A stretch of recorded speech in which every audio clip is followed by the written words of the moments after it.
కూడా మేడే శుభాకాంక్షలు, విప్లవాభినందనలు. జోహార్ అమర వీరులకు, జోహార్ అమర వీరులకు, మేడే మేడే. ప్రపంచ కార్మికుల ఐక్యత, నూతన ప్రజాస్వామిక విప్లవం, ఏఐఎఫ్టియు జిందాబాద్. కామ్రేడ్స్, ఈరోజు 139వ మేడే సందర్భంగా పిఈ ఇంజనీరింగ్ కంపెనీ దగ్గర మనం ఈ జెండాను ఆవిష్కరించుకున్నాం. ఇంతకుముందు కామ్రేడ్ సహదేవన్న మాట్లాడుతూ దేశవ్యాప్తంగా జరుగుతున్నటువంటి పరిణామాల్ని చాలా స్పష్టంగా చెప్పింది.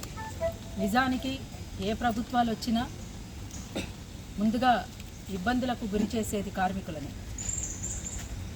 వాస్తవానికి ఏ పోరాటమైనా విజయవంతం కావాలి అంటే అందులో కార్మికుల పాత్ర లేకుండా ఏ పోరాటం కూడా విజయవంతం కాదు.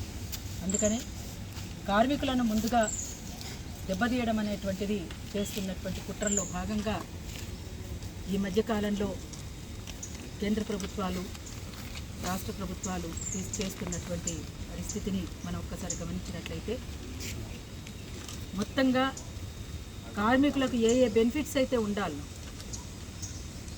ఆ బెనిఫిట్స్ అన్నిటినీ కూడా తుంగలో తొక్కి కార్మిక చట్టాలను కూడా అమలు కాకుండా చేసేటువంటి కుట్రలు జరుగుతున్నటువంటి నేపథ్యంలో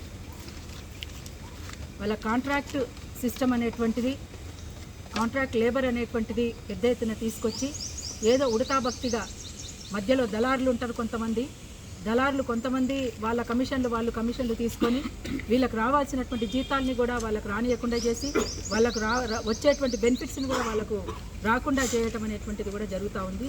అది కాంట్రాక్ట్ లేబర్కి జరుగుతున్నటువంటి తీవ్ర నష్టం. అది ఈ రకంగా విభజించు పాలించు అనేటువంటిది పాలకులు చేస్తున్నటువంటి కుట్రలో భాగంగా ఇదంతా కూడా మనం చూడొచ్చు.